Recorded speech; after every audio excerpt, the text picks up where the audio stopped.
Terima kasih sudah mengklik video ini. Sebelum memulai video ini jangan lupa like dan klik tombol subscribe. Dan juga nyalain loncengnya agar kalian nggak ketinggalan update terbaru dari Novel Art. Jangan lupa juga share ke teman kalian, agar teman kalian gak bosen di saat karantina. Dan semoga wabah ini cepat berlalu. Amin. Selamat menonton.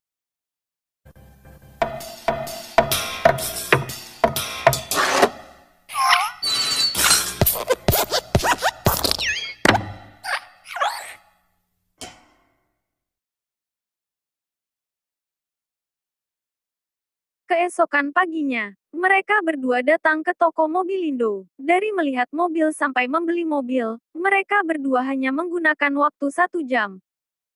Ketika Morphy mengendarai Audi A6 keluar dari toko Mobilindo, Lani yang duduk di sebelahnya, tersenyum dengan lebar. Morphy tersenyum, walaupun harga Audi A6 ini lebih rendah daripada Koenigsegg, tetapi entah kenapa, Morphy merasa sangat nyaman. Morphy, kamu lebih suka anak laki-laki atau anak perempuan? Tanya Lani. Morphy tertegun. Kenapa Lani tiba-tiba bertanya seperti ini? Aku suka dua-duanya, selama kamu yang melahirkannya. Jawab Morphy dengan jujur. Wajah Lani sedikit memerah, kalau begitu. Lani belum menyelesaikan kata-katanya. Tiba-tiba melihat sosok yang berada di samping mobil, yang kemudian jatuh di depan mobil. Apa itu?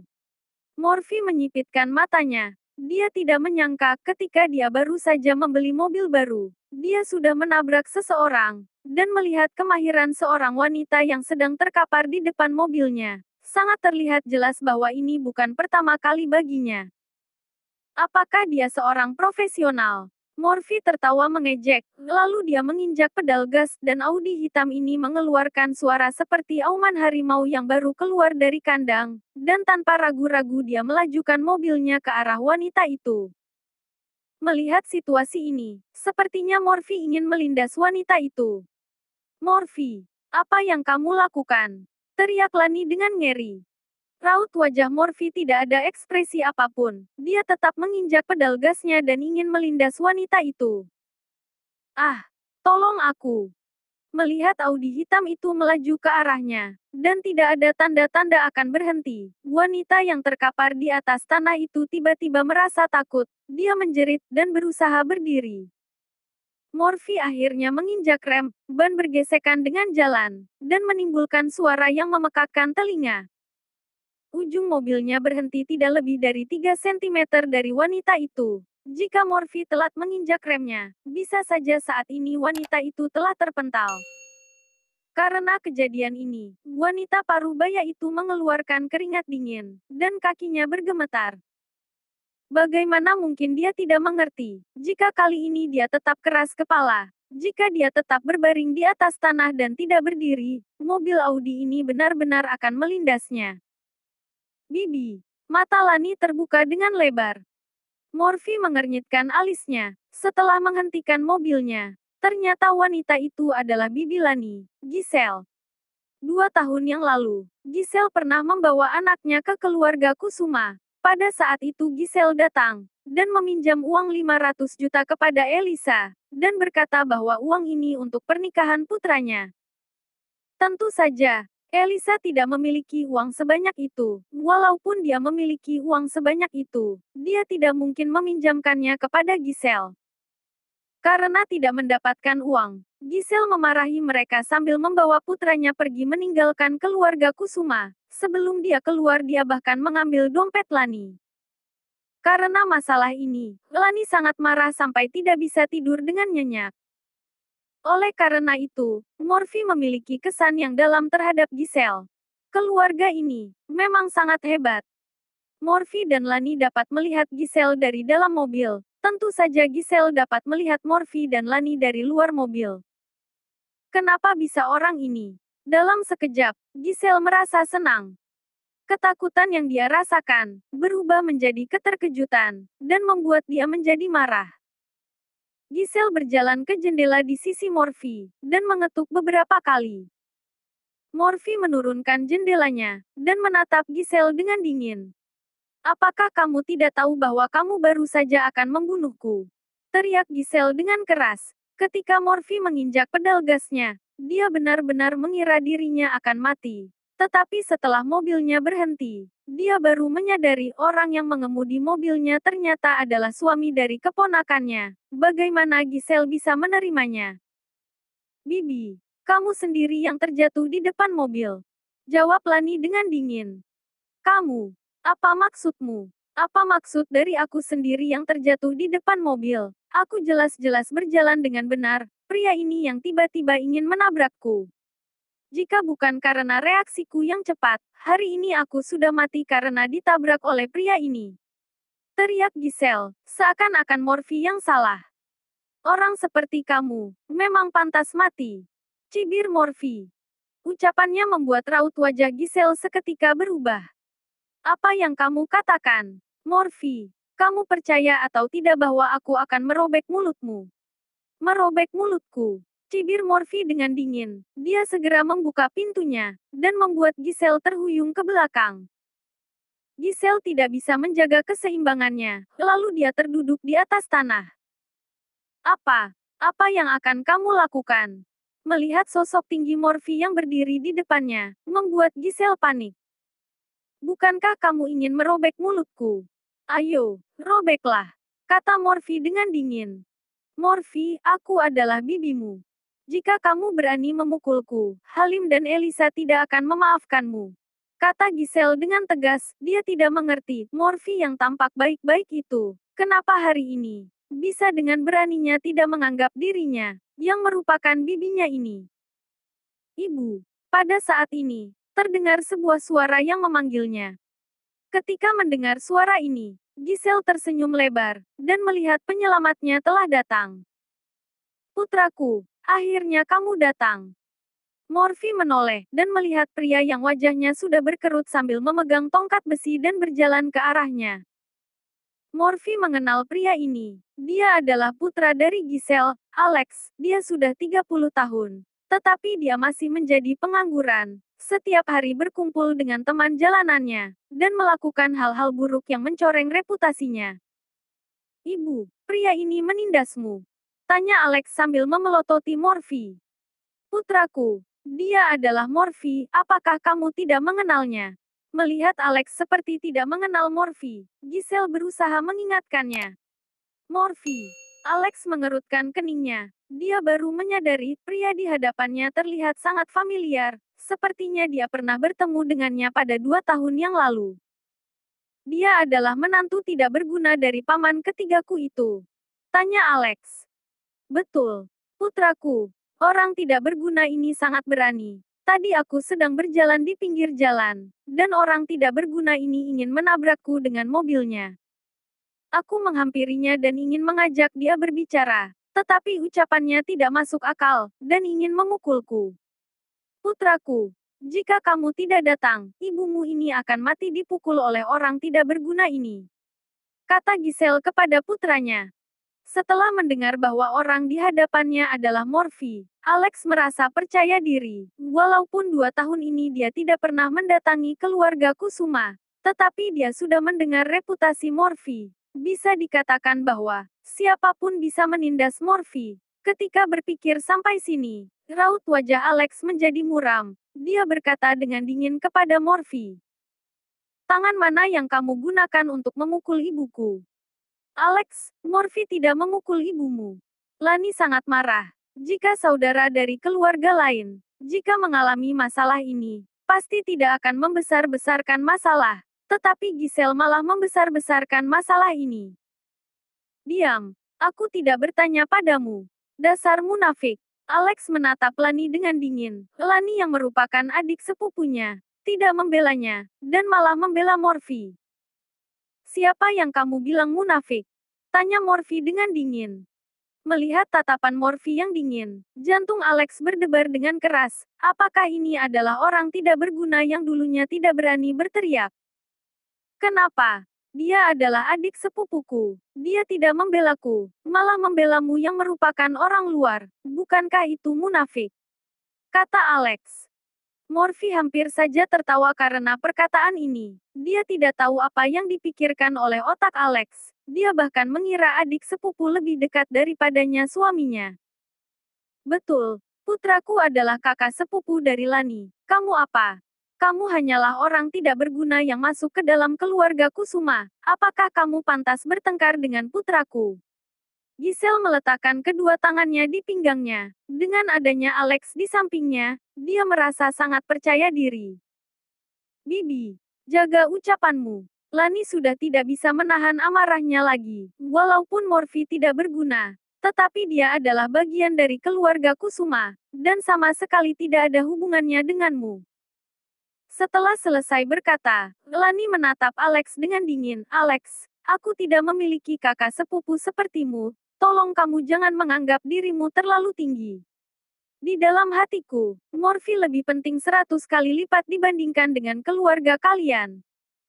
Kata-kata ini membuat mereka berdua sangat marah. Terutama Giselle. Dia segera menunjuk Lani dan berkata, Lani, bagaimana kamu bisa berkata seperti ini? Apakah Elisa tidak mengajarmu bagaimana memperlakukan orang tua? Aku tidak memiliki orang tua seperti kalian. Jawab Lani dengan dingin. Apa? Tidak memiliki orang tua sepertiku. Giselle sangat marah. Dia meninggikan suaranya, dan menatap Alex, putraku. Tampar dia.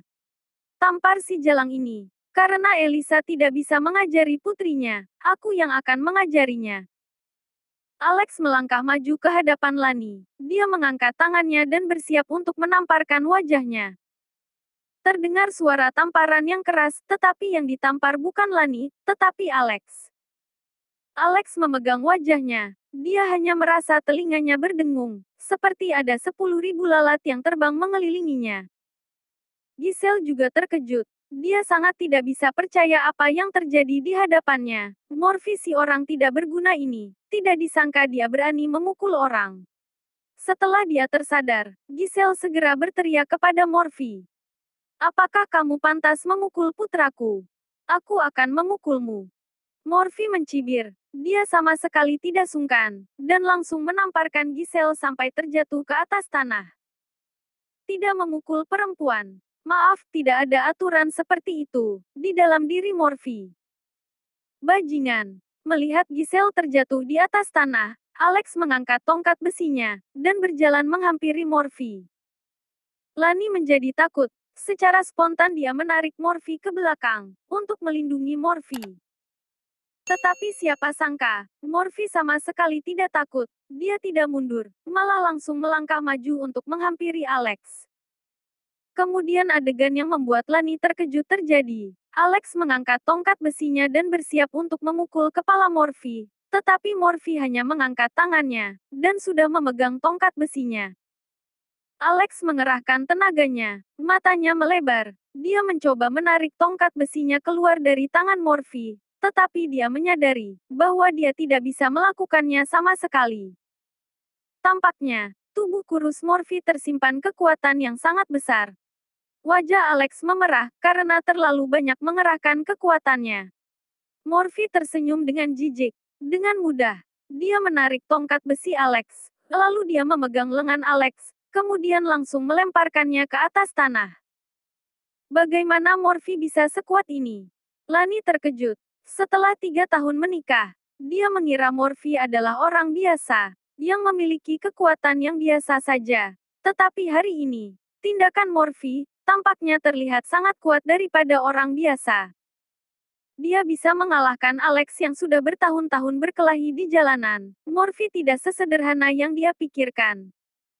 Alex yang sedang terkapar di atas tanah, merasa tubuhnya akan remuk. Dia benci dan juga takut kepada Morphy. Dia tidak mengerti kenapa orang yang tidak berguna ini bisa tiba-tiba memiliki kekuatan yang menakutkan ini. Tolong, tolong. Mereka akan membunuh aku dan putraku. Tolong bantu kami.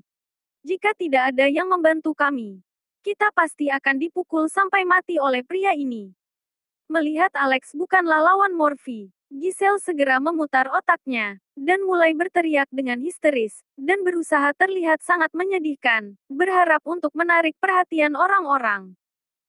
Perbuatan Giselle ternyata telah menarik perhatian orang-orang. Dia yang berteriak dengan histeris seperti ini. Segera ada banyak orang yang datang mengerumuni mereka.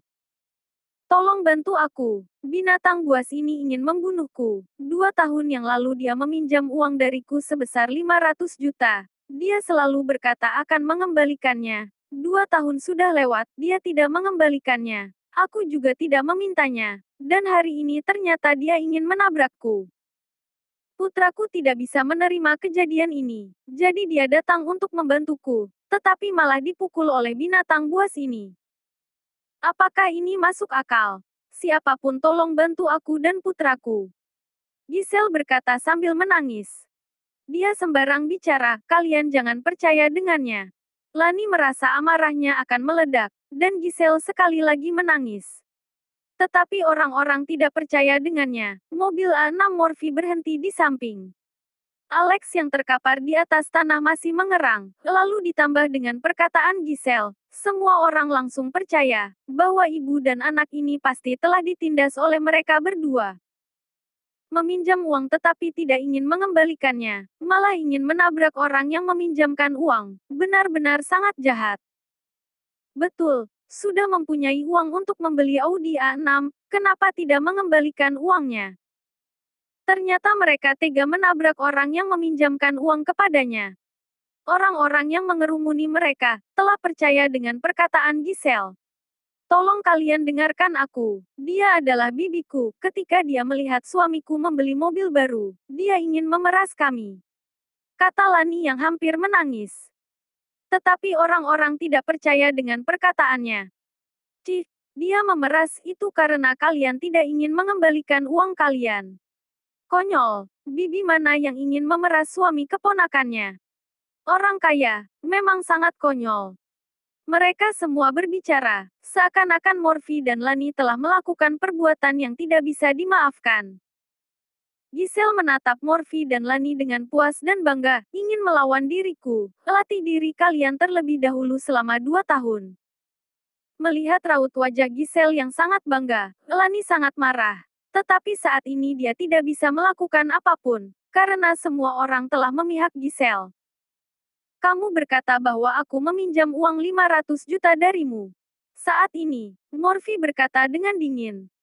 Betul. 2 tahun yang lalu kamu ingin membuka sebuah usaha, dan mencariku untuk meminjam uang. Aku segera meminjamkan uang 500 juta dari uang yang aku dapatkan setelah menjual rumah. Saat itu kamu berkata akan mengembalikan uangku dalam 1 bulan. Tetapi kamu malah mengulurnya sampai 2 tahun. Kata Giselle dengan lancar. Orang yang tidak berkaitan dengan masalah ini, sama sekali tidak tahu bahwa dia sedang berbohong. Kalau begitu di mana dokumen IOU? Kamu meminjamkan uang sebanyak itu kepadaku. Bukankah kamu seharusnya menyuruhku menulis IOU? Kata Morphy. IOU. Giselle sedikit terkejut.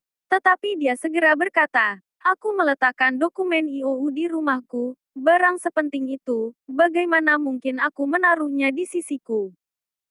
Morphy tersenyum dengan jijik, lalu berkata, baik, kita tidak akan membicarakan masalah IOU. Tadi kamu berkata aku ingin menabrakmu. Apakah kamu memiliki bukti? Bukti. Teriak Giselle, aku hampir saja mati karena ditabrak olehmu. Dari mana aku mendapatkan bukti? Berarti maksudmu kamu tidak memiliki bukti? Tanya Morphy dengan datar. Mendengar ucapan Morphy, beberapa orang mulai mengerutkan keningnya. Ketika tadi Giselle menangis, mereka mengira Morphy dan Lani yang telah menindasnya. Tetapi sekarang, sepertinya masalah ini tidak seperti apa yang dikatakan oleh Giselle, karena sikap Giselle sedikit aneh.